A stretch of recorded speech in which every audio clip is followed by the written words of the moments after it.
Okay, good morning. Welcome to FamilyMath213a. FamilyMath213a. This is going to be as much history as it is math today.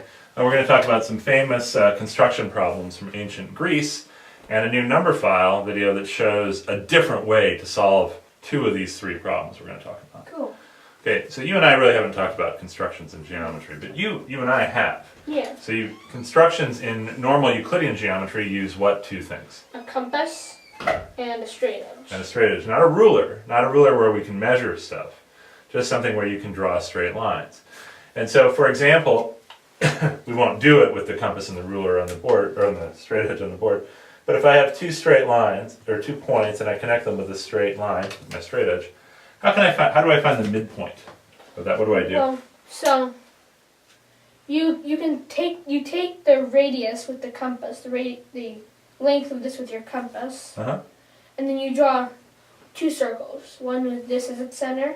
Yep. And the other one with this as its center. Okay, so I can take this to be a radius of a circle and draw a circle that goes like this, with this as the center.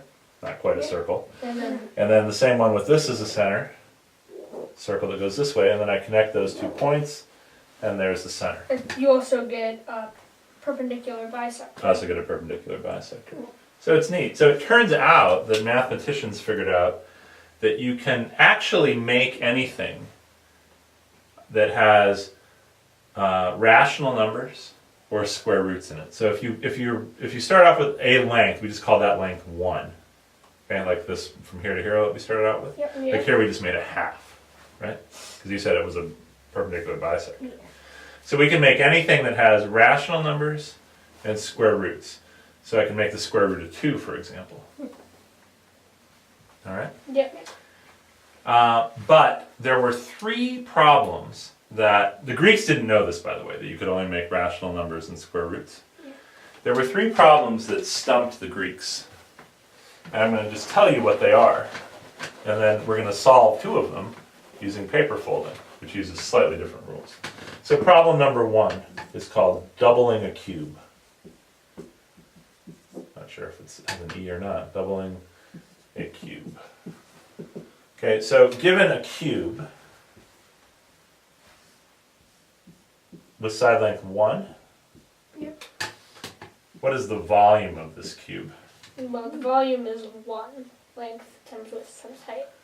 Length times width times height. The volume is 1. Yeah. Okay? We want to make a new cube whose volume is 2. So in order to do this, we need to construct the cube root of 2. And the Greeks could not figure out how to do this with a ruler or with a straight edge and a compass. And it turned out the reason they couldn't figure out how to do it was it's actually impossible with a straight edge and a compass. Yeah.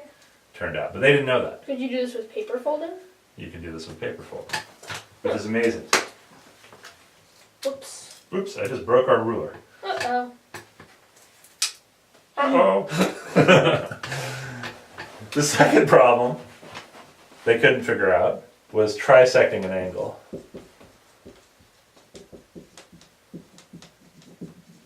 Okay? So given an arbitrary angle, cut it into 3 equal pieces so that this angle equals this angle equals this angle. Now there are some angles they knew how to do this for. Like a 90-degree angle, they knew how to make a 30-degree angle. Yeah. But for a general angle, they couldn't figure out how to do it. And for this, it turns out you have to solve a cubic equation. I think the equation is 4x cubed minus 3x equals whatever you're starting, something related to your starting angle, call it alpha. So you have to solve a cubic equation here. And it turns out cubic equations have cube roots solutions, so you can't do this in general. And the last one, but you can do this with paper folding. We're going to see how to do it. Yeah.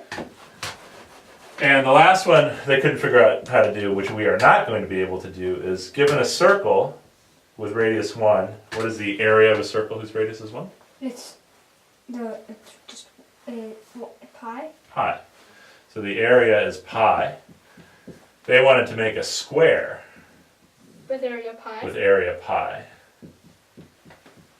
Okay? I think we've Well, done this. What would be the side length of that square? It would be the square root of pi. It would be the square root of pi. Now we can make square roots, so you think, well, maybe I can do this, but the problem is pi isn't a rational number. So we can do square roots and irrational numbers, but can we do square roots of irrational numbers? So this one's a little tricky. Yeah. Okay, we can definitely do square roots of rational numbers. I should have probably been more clear about that. But we can't do square roots of, well, it's a little more complicated because I can do the square root of the square root of 2. I know how to do that. So any number I make, I can go on a path. I can take square roots or I can make rational numbers out of it. But you just can't get to cube roots and you can't get to square root of pi. But we're going to show how to do 2 of these things with paper folding. Okay? Yeah, But right? to do that, we got to go to the kitchen table. Okay. All right?